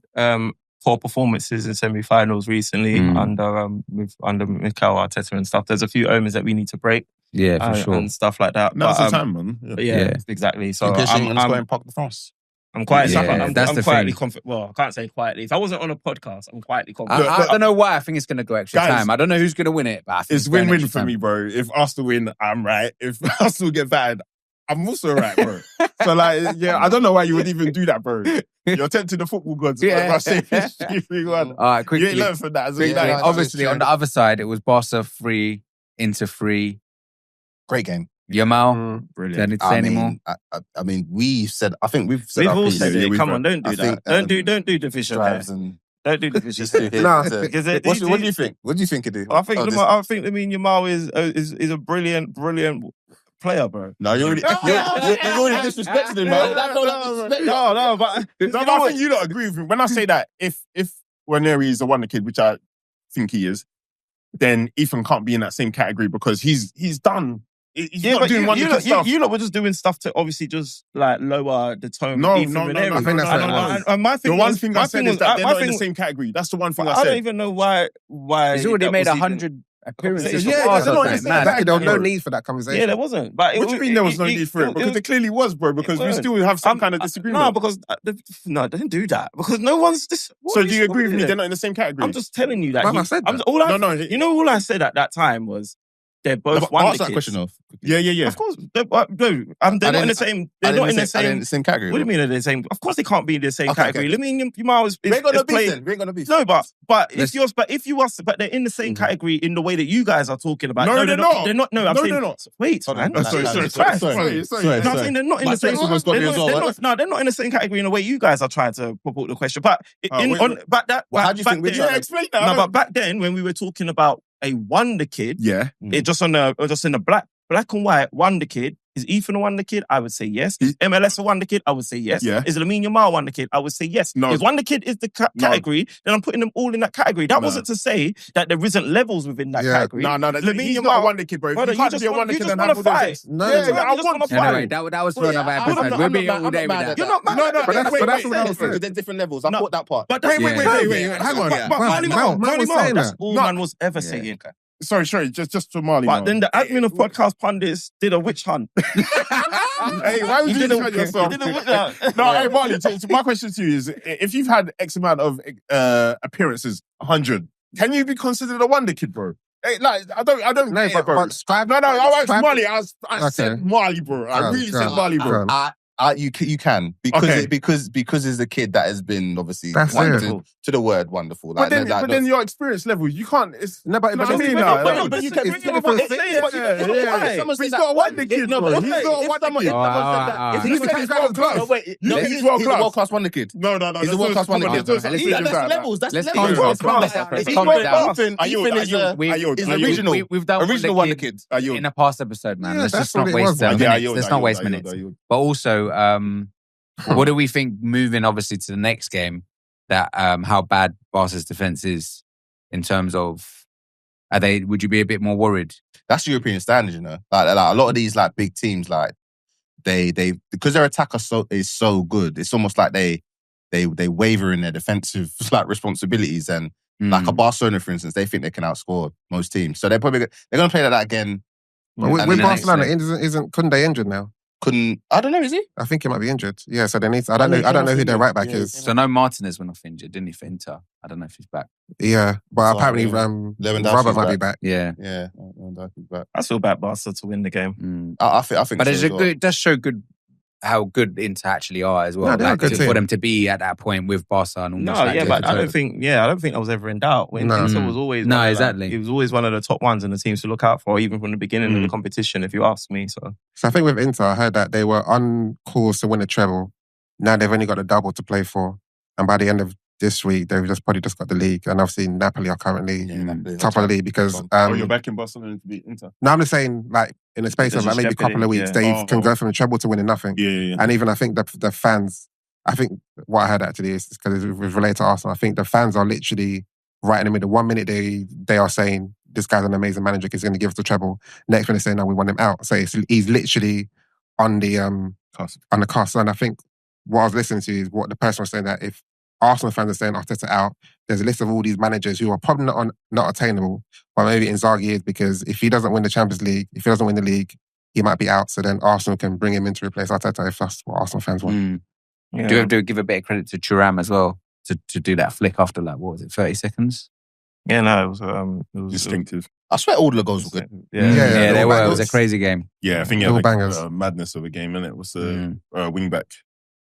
Dumfries. Dumfries had a good game. Well, we was going to talk about Bournemouth. Now I'm going to move. I'm going to move on to the Premier League. I was going to group all the Europa stuff and move all the league stuff together, because obviously that's going to Europa stuff. Oh, what you want to talk about? You lot's thing. Yeah. What? Look, I love how United gets rushed, bro. Come on, barely. We need a little bit. No, you know what? I was watching some content between Troops and Saeed, and it made me laugh. Oh yeah, it's good, isn't it? Yeah, when Saeed was telling Troops off, I mean, he was trying to disrespect the Europa, and I make Saeed right there, bro. Like, I can't lie, I do struggle to respect Europa now that I'm in the Champions League. I don't know what it is. Like, it's like I've forgotten. Like, you wouldn't disrespect the winner though. If you win it, that's because if I was in that position, like I know how happy I was going to be if we had beaten Chelsea. So that's why I respected what Saeed was saying. Like don't try look man this competition, bro. Because right now we would. Arteta, you think Arteta would be getting any like daggers from any one of us if we even just won the Carabao, bro? Yeah, because you was doing that with Carabao and you showed it respect. You know what I'm saying? So it's like, I heard what Saeed was saying. So I'm not trying to disrespect the Europa. I say all that to say, but it's just like, like if you guys want to, obviously I'm here for it because United's you've had a tough time, man. Question to you guys: what do you guys before you go to whole United segment? Yeah, go on. What do you guys think of the new format now that the teams from Champions League don't go down into Europa? So it gives people like yourselves better. No, it's not even a shade. It gives you guys more of an opportunity to win it. That's what makes it more. We don't make the rules though. That's I know you don't make it. Defensive. Don't be defensive. Damn, so it's just a general question. I've always, even when we was in Champions League, and obviously that the teams used to drop out of Champions League and then go in Europa League and potentially win it. I've always thought it's been a shag. So not even to say just because we're in it, I've always thought that is dead anyway. So like I'm here for it. Yeah. And obviously a team like Man United that are currently 14th and 17th. Yeah, it's obviously crazy. if we're reaping awards of that, then I'm happy with it. And a follow-up question to that, because there was a post from us, I think Arsene Wenger was saying like a team, he got asked a question, but he's more or less saying if a team is that far down in their league, they shouldn't be rewarded with a Champions League. Instead, it should probably just be rewarded with another space in the Europa League. What do you guys think of that? If say you weren't in the competition. Yeah. I mean, I just think Arsene Wenger should shut his mouth, to be honest. I mean, no, you got to agree with that. I mean, it's not his business, bro. I've been in the comment section. I've been in the comments. Just put some respect on the guy's name. What's your business? You can't ever ask European competitions and you're talking about it. And then it's an incentive to want to win it and to play your best players to win it. Forgetting, and I'm asking the question for us to try and be objective. Forget that it was your own club, but if a team is that far off their own league, because Champions League meant to be, I disagree because it's an opportunity to get players in the next season that will elevate you to that level as well, and even the manager as well. And obviously, Man United being so low down, it probably would be a lower league team in that Europa League, so the money would mean a lot more to them. Winning the Europa to then go into the Champions League, so the extra revenue would actually be like a Fulham with a exactly. Do you know what I mean? Because obviously Man United are just down in the gut at the moment. So, but if he is champion, you know what? That's funny because I remember Lindo. I was in the comments of that post as well. I think we all know him at least by face. He's wanted to come on a pod before, but I think he might have given up. He's a diehard United fan. Diehard United fan, but he's wanted to come on, and he was basically, he said the same thing you said about being disrespectful to Wenger, and he heard it was as well.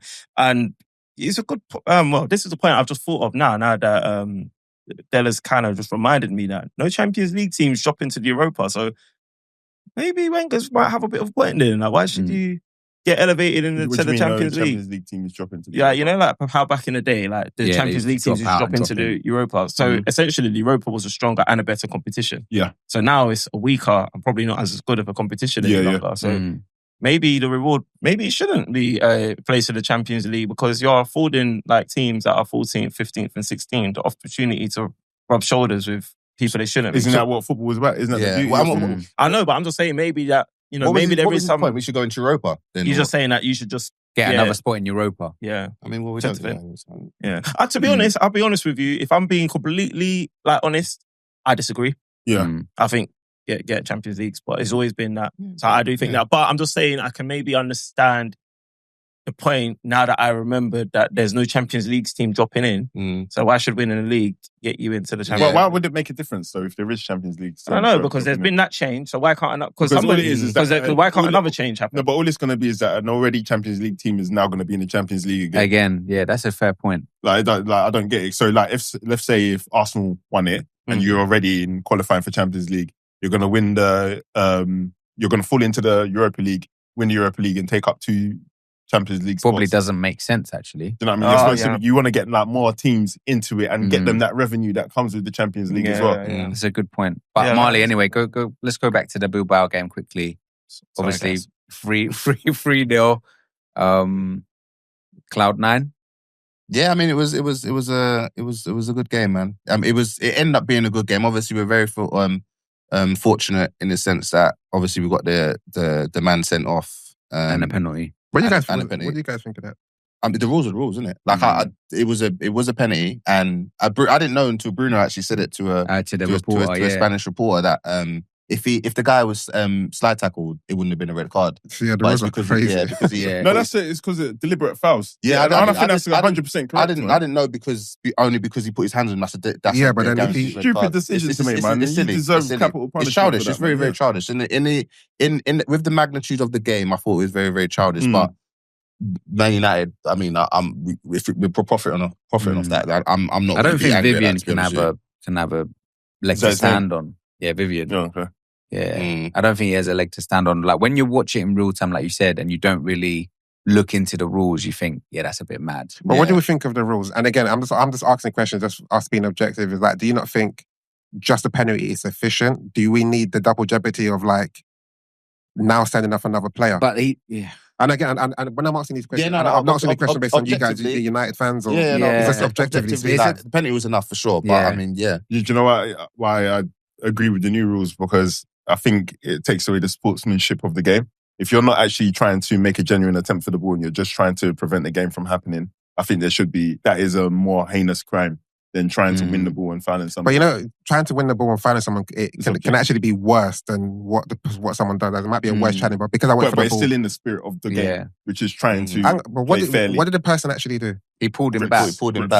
When it was. So I think in theory, if you tried to maybe like, I don't know, go toe to toe, like with shoulders. Do you know what I mean? Something like that. Even just try. I think if you like even just probably properly barged him and he went flying, they probably wouldn't give anything. It would have been a penalty, but it wouldn't. Yeah, do you know what I mean? In terms of a red card, definitely head loss because he completely forgot that there's VAR. Why would you do something like that in the box? Rattled. But to your point, I mean, it was it obviously ended up being great. I think it could have been better. I would have liked to have got 4 or 5, if I'm honest. Like at 3-0 at half time, I thought like we need to go for the jugular because like I'm 3-0 up at Man United. Going back to Old Trafford is obviously good, but I still don't trust. You don't trust this team, innit? Yeah. Based on this form this season, I just don't trust this team. In Europa, you're undefeated.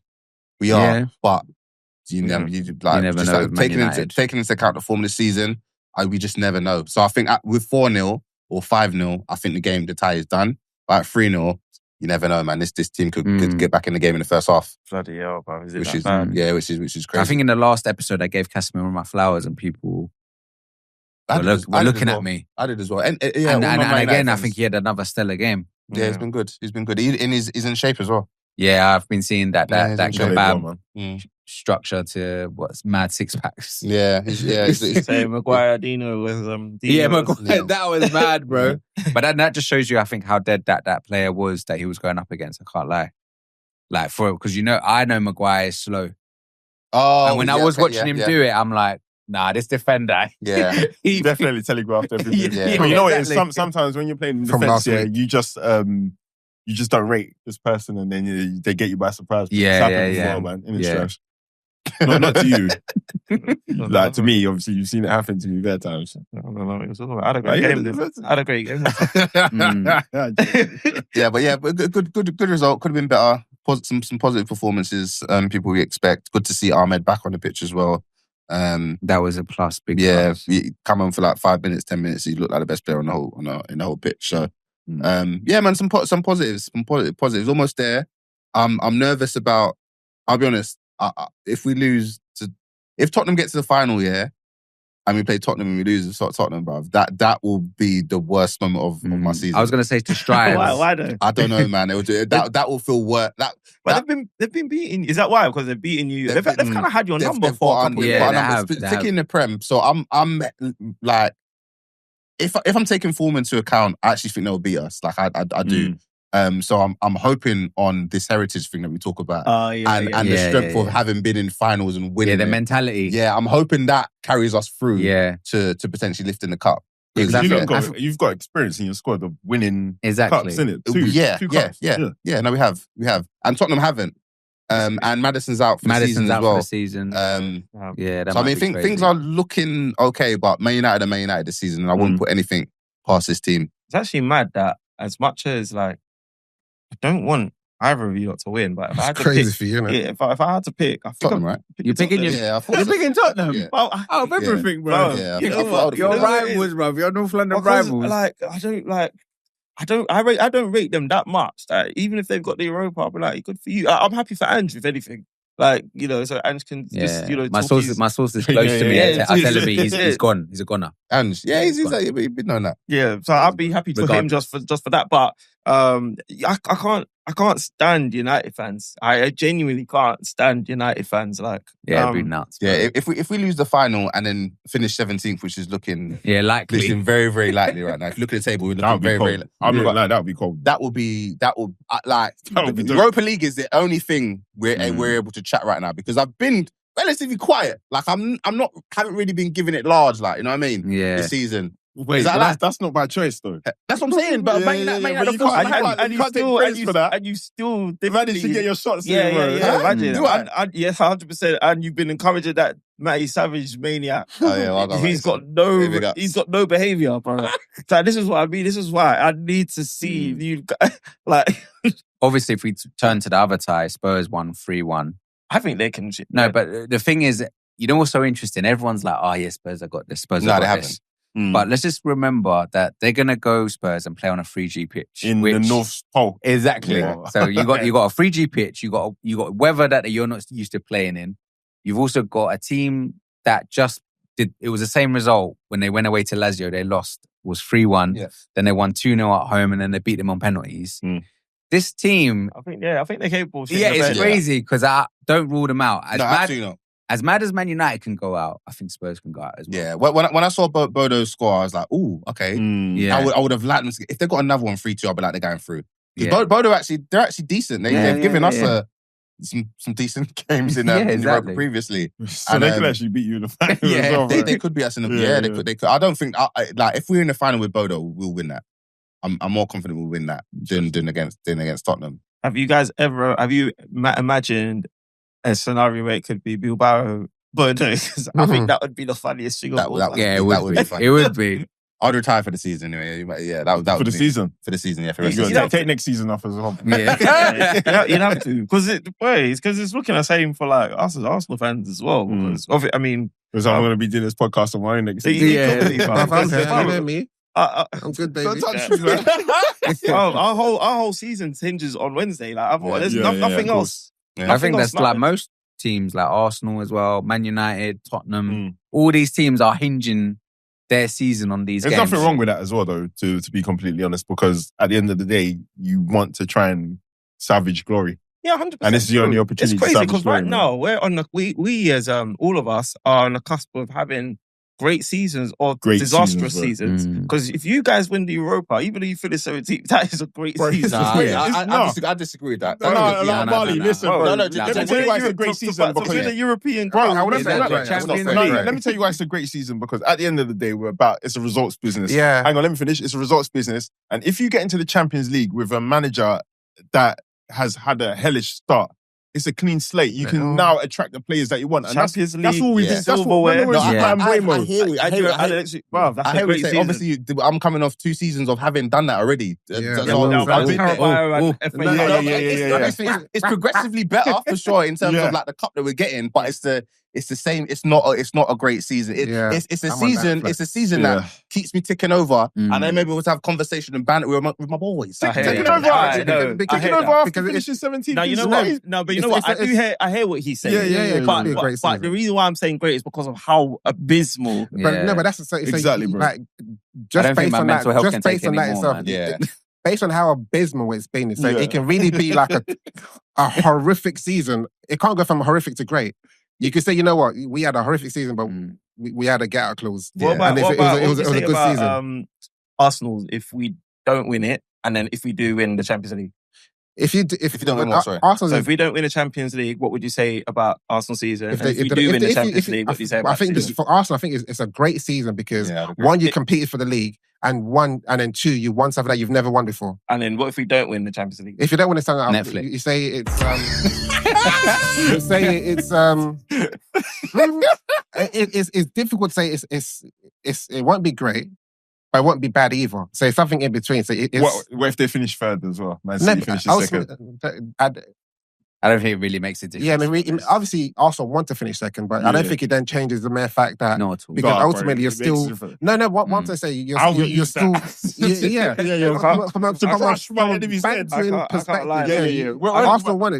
want to finish second, but it's one of the things you can't say it's a great season. You can't say it's a bad season. It's one of them. It's not a good season. Let me rephrase what I'm saying. It's a better foundation for the next season. Finishing second? Yeah, finishing second, winning Champions League or winning Europa League and finishing 17th even. Yeah, it's like he who runs away lives to run away another day, bro, because you're still there. You still got a chance to fight, bro. I feel like it's a great foundation. I wouldn't be talking... If Arsenal win the Champions League, I'm not saying better foundation. I'm saying it's been a phenomenal season. It's been a great... That's what I'm saying. I'm not even saying great. As in, our season would have been better than Liverpool's. You could probably say it's probably on par. No, you know what I'd have to say. You know what it was? At the start of the season, if they asked you, would you want Premier League or Champions League? But you know what I would have said. Exactly. So that's what I think it'll be on par. So that's why it would be on par because we both would have got what we wanted. Yeah, fair dues. All right, interesting week ahead for both teams. What do you think, Marley? Going to Old Trafford? We shouldn't lose. Like obviously, I'm saying there's a possibility, but we shouldn't lose that game. Let's go. I'm gonna go 3-2. Stripes? I was going to say something like that as well. 3-2 United or 2-1 United. Yeah. I think there's going to be like some hairy moments. Yeah, 100%. I think you guys are going to score some goals again. Yeah, I was going to say 2-1. Joey? I'm thinking it's going to be 2-1 Sociedad. I think they're just going to do it. You lot are going to do enough to Bilbao, get through comfortably. Sorry. Yeah, 2-1 Bilbao. Yeah, you lot are going to do what you need to do to get through comfortably. Yeah, I think come on, tell me Bilbao winning because I know you hate Ruben anyway. No, I don't hate Ruben. But you're saying he's rubbish. No, I didn't say he's rubbish. I said he needs to do more. Stay on track. I think United will win. Like what's the score right now? 3-0. Yeah, it's 3-0. Is that Old Trafford? Yeah. Oh yeah. Sorry, United. Yeah. My bad. What's was Real Betis and Chelsea on the list?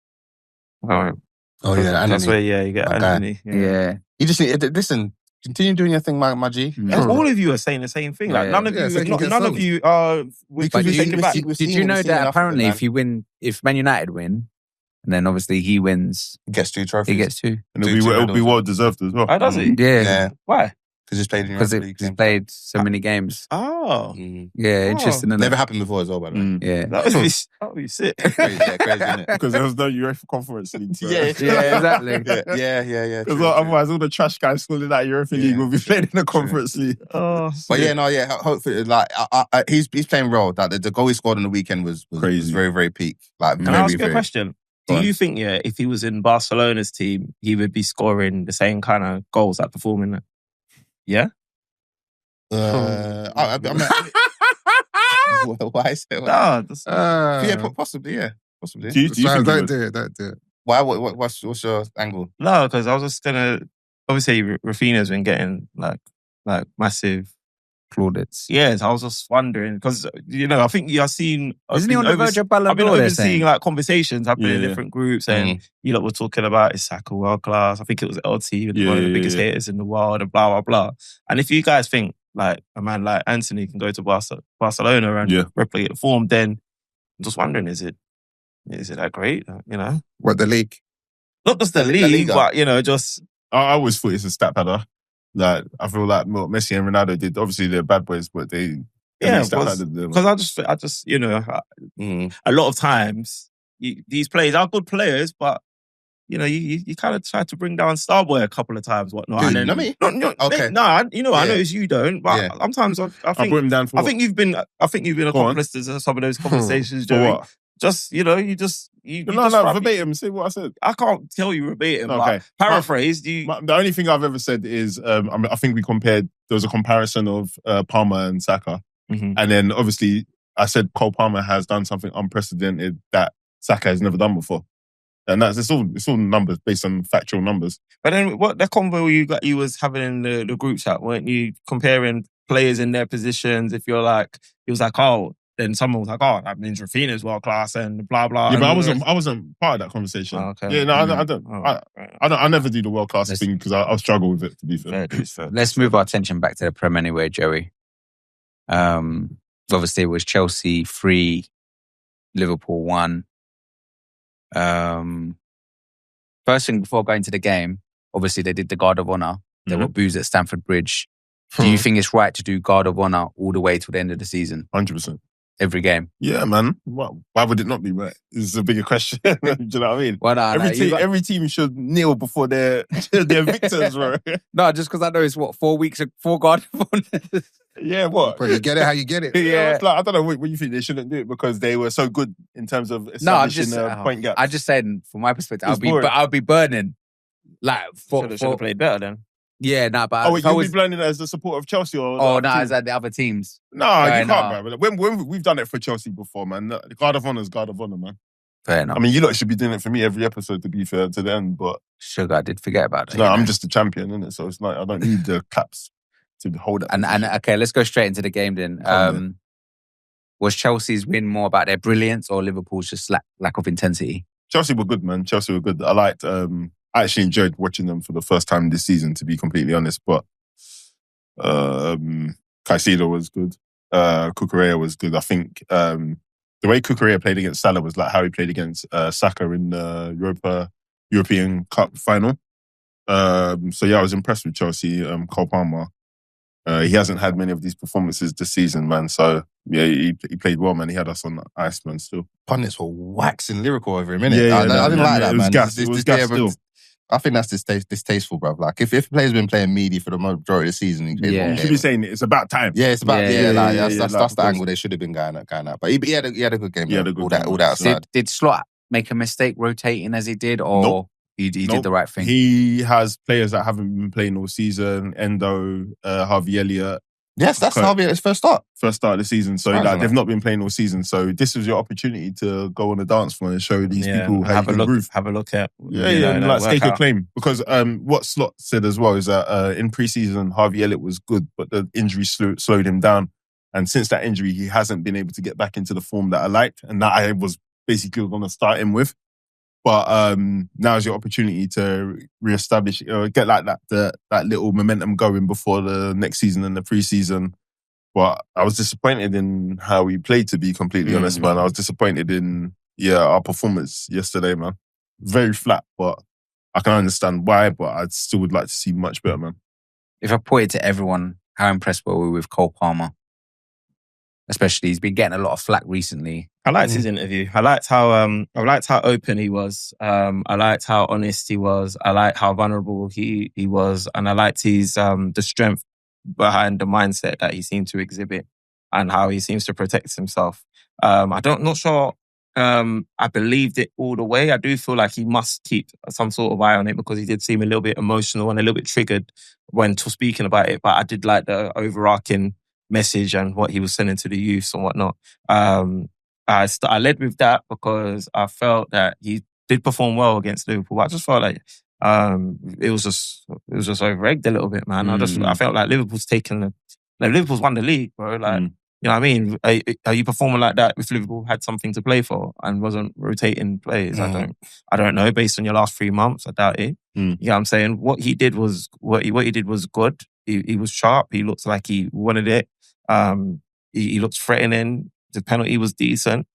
But yeah, I mean, just feel like having that amount of time off, it was good to see him get back into form. But I didn't understand why I felt like we were analysing Diego Maradona back in his heyday, or freaking Pele, or freaking Ronaldo and Messi. If you want to talk about over-celebrating, bloody hell, boy. There's exactly. Going crazy in the changing room. Yeah. I think. Yeah, so it's one of two things. Obviously, they're obviously going for Champions League, Chelsea. But then also, I feel like they approach the game with the intention of like, all right, Liverpool have won the league now. Let's show that we can be on their level for next season. That's because they're Chelsea were up for it, boy. Yeah. They were well up for it. Stripes hasn't played the same logic as well, because he said that when we beat Real Madrid, we're the best team in Europe now because we've taken the intercontinental title off of them. He said it, so you got the belt in. True. So technically, it's a title that don't mean nothing. Chelsea are the intercontinental champions of the Premier League. That's true. I was going to say, what do you think of Konza? Is he ready for regular first team, or should he be loaned out? Yeah, Jarrell Konza, he's a bit of a... You know, the crazy thing is that he looks like my nephew as well, bro. So it's hard to look at him playing shit as well, bro. But I actually like him, man, but he's not somebody who we should be building our defence around or building our future around, in my opinion. Is that because he messages Bonnie Blue? It wasn't him, bro. It was not him? No, well, who knows? But, you guys are linked to that Bournemouth defender, Hodge, the guy that scored against us. Howson, yeah. Howson. We're linked to him. Like that's technically that's the kind of player you would like to build around, innit? But I think he's got like a 50 mil buyout clause or something. Yeah. But all this, I feel like all these players that we've been linked with, I don't think we're going to get a single one of them, because that's never how it goes at Liverpool, man. It's rarely how it goes, man. But back to Quancy, he's not somebody who we should be building around. We should be looking at 1 to 2 centre-backs getting them into the club, man. So did any of those fringe players, to be fair, like seem like they could break through? Or I'll be honest, it does. From what I'm hearing from Arne Slot, he's ready and excited to build his own team. So that's going to need funding. So a lot of these players will end up leaving, in my opinion. The likes of Harvey Elliott, I don't know what he can or has to do to basically remain in the club, but I can't see him remaining in the club and being a starter. He's already said that he wants to. He's not happy with his game time. Yeah, and he shouldn't be, bro. Like, if you back yourself, you should not be happy with not playing in it. But at the same time, when there's teams winning the league, it's hard to chat shit in it. So maybe he's thinking next season I can prove something. But if you're not one of his guys, then you're not one of these guys, and you should be looking for pastures in you. Yeah, someone like a Newcastle, for instance, they bought him. That would be a good signing for them. Yeah. I don't know if he's somebody he does sometimes look like somebody who's thriving in the environment. But he could go to Newcastle and be a Harvey Barnes, which is a decent level player for decent them. Level, yeah. Fair. Obviously, we heard the news. It's official now. Trent's on the way to Real. The worst kept secret, innit? Yeah, worst kept secret in football. Yeah, man. Again, massive shout out to I don't know. People have been going crazy. Della's reference, people burning kits. I do think that clip of the person burning the kit was the same one used when Alex Crook announced it the first time around. It's just a rehashing.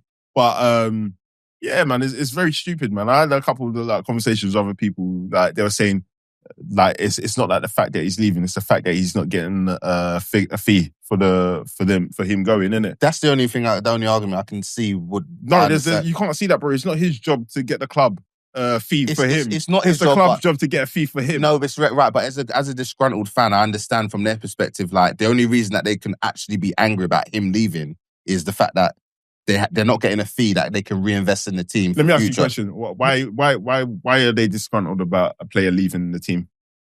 Because they're not getting a fee that they can reinvest into the team, right? But let's be honest. That's not Trent's fault. No, I'm saying that you're the disgruntled fan.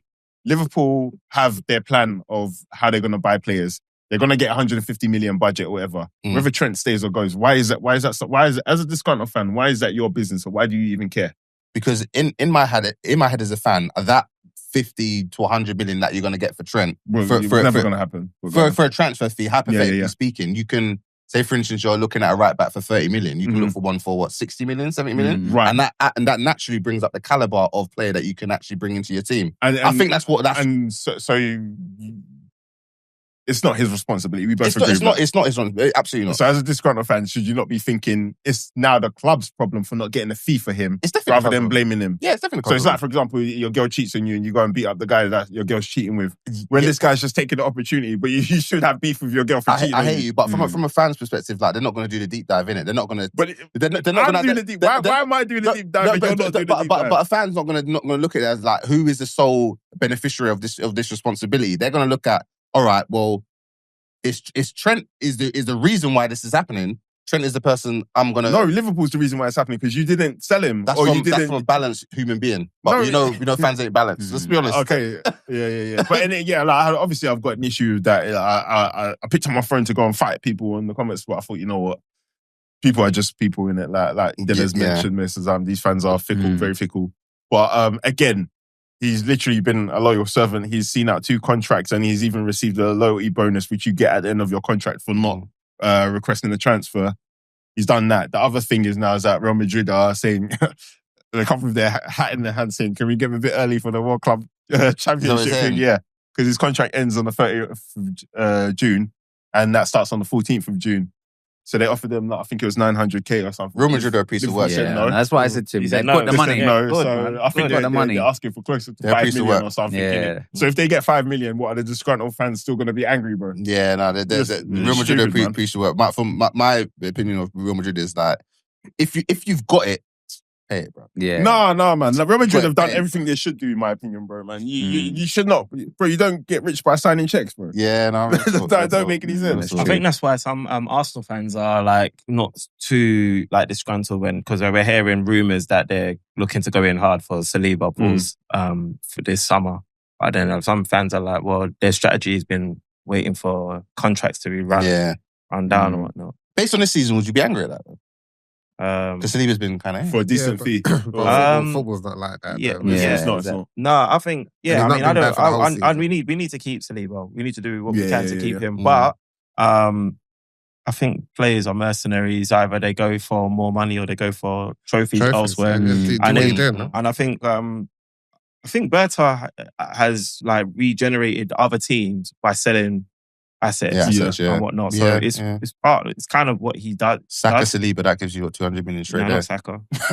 No, sorry, the other thing that's Saliba as well. Like, you give us 150 for him, and 150. Anyway, the other thing, that's frustrating me about these. What, you think we'd sell him for anything less than 80 million, bruv? We'll get Saliba, bruv. 70 to 80, bruv. Hold that one time, bruv. At least 125. How much was Declan? 125. Get out, bruv. Declan Rice was 105. Bruv, he was a European champion, bruv. Even if it was a conference. Let's go back to Liverpool. You're trying to tell me, guys, let's go back to Liverpool. Let's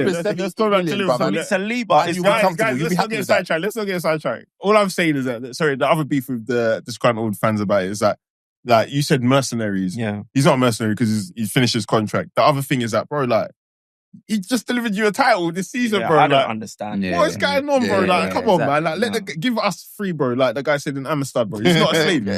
Why does he have to live in Liverpool for the rest of his life, bro? You know, I don't even want to live in Liverpool, and I love Liverpool. I did say that last episode, that if we won the Champions League, then I'd be signing Saka's life away. You drive him to the airport. Is what I said, bro. I remember I did say that. So maybe I'm being a bit of a hypocrite here, but I do think that Trent served your club well, like, bro, man. very well. Won everything, and then gave you another prem. Another prem, bro. Come on, man. Like, you surely just wish him farewell. That's what I think is racist. Say thank you for the memories. Nah. This is the first time I'm calling racism on the podcast. Oh, you're calling who? Trent racist? No, everybody. Everyone else. Even the black people that are saying, like, I don't know call names, bro. Tyrus and Coffee. Yeah, I think it's because he's in the market. He's got a solid resale value, so you probably think like, right, we're letting this guy go. It's not even the same as when I beef the ownership and the board. I don't beef Trent at all, bro, man. That is a number one asset. Like, for instance, if everyone's in a new contract, you look at your whole team and say, who are the sellable assets that we're going to get the most money for? Trent's probably the highest. Yeah, because of his age and his position and his standing as a right back within the world. You probably get the most out of him. So it's like, I can understand like being raw, man. Because it's like when we got, it's not even like when we got rid of Pogba because we weren't even playing him. Yeah, we weren't. They're saying that obviously he should sign a new contract and then leave. But we've seen that happen to loads of players, like Harry Kane made that same mistake and was held hostage. But someone like Real Madrid should be paying something, man. If they want him earlier. That's my point. If they want him earlier. Guys, why do you keep on saying why? No, but if they want him earlier, that's what I'm saying. Obviously, if they want him for free, Like a month earlier. If they want him to play in that thing, then you just... If you say it's 900k and let me ask you something, Dre. If you're in that position, would you be willing to pay earlier? Would you try and... If I want this guy in that competition... Bro, he's going to try his hardest to not pay a single penny, bro.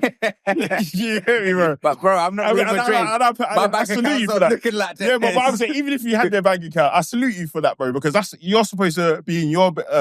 acting in your best interest, and same for Trent and same for Liverpool. But then I'll be thinking as a businessman, I'll be thinking if I got Trent earlier, would I be able to sell more shirts in that competition? 100%, yeah.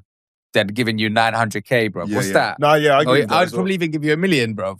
No, how much money are you going to make from Trent t-shirt sales, whatever? Bro, this is Real Madrid, man. So yeah, you take a cool 10 to 20% off, and then you say, like, cool, that's what I would do if I know I'm going to make money off it. But I think Liverpool are being a bit salty. As they should. As they should. Time's evading us. Just quickly, obviously, we're going to look at the quick race for the top 5.